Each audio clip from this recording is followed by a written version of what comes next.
Hey there. So I'm back with the second installment in my Tantric Goddesses series. So I hope everyone's had a great start of the week, wherever in the world you are. Mine is just about to end. It's close to midnight on Monday where I'm at, so I'm just about to turn in right after I finish making this video. Hopefully, it's not going to be a very long time. Happy Monday. So in my previous episode, I spoke to you guys about sort of like a basic introduction as to who the Mahavidyas are and the sort of perspectives or spiritual principles that they represent. And the second installment is sort of going to follow that same topic, subtopic, whatever you want to call it. Basically, instead of speaking about my plan for the series is to start with a broad view of tantric goddesses and the kinds of principles or points of views that they embody, and then move on to discussions about individual goddesses. The second episode, I'd like to talk. It would be a continuation again about the broad view of things, because I still think there are certain aspects that I would want to talk about, that I would like to discuss. So here I am. Um, so, like I was telling you in the previous video about how tantric goddesses or tantra in general, they tend to celebrate the other. They tend to celebrate things which would traditionally be considered either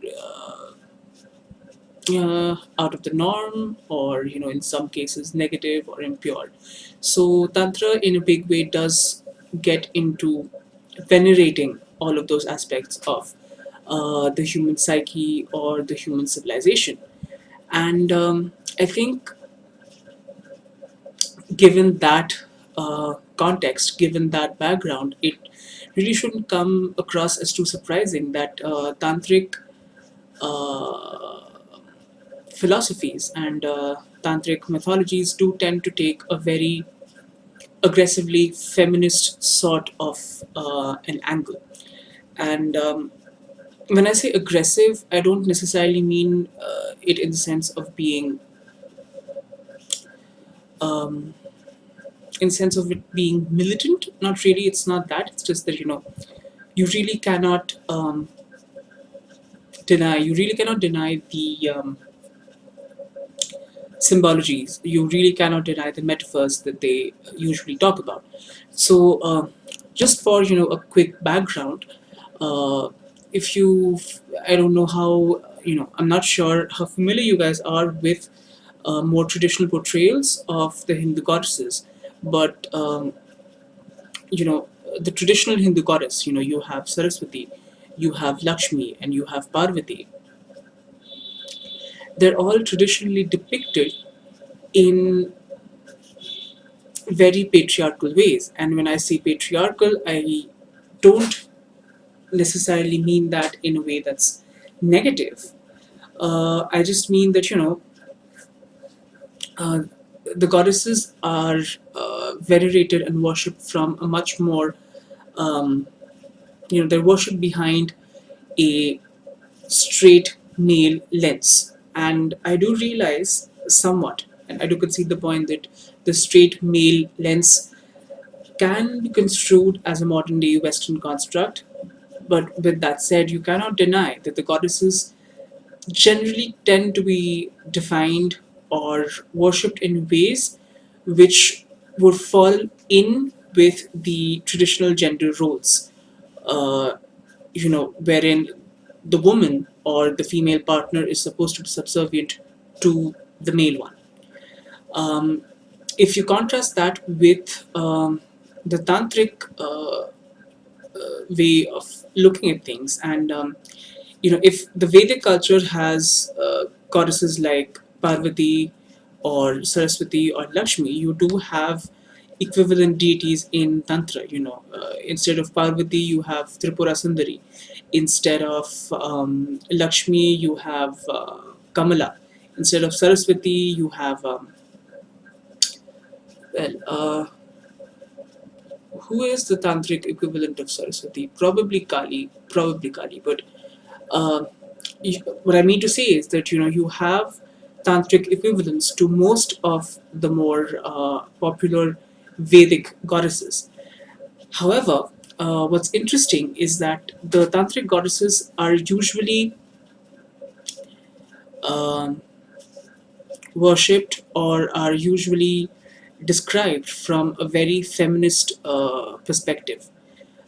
To begin with, if you try to analyze the two origin myths of the Mahavidyas, like I told you guys yesterday, one of the myths is about how the Mahavidyas were formed when Shiv tried to stop his wife Sati, the goddess incarnated as a human, how Shiv tried to stop her from visiting her father's house.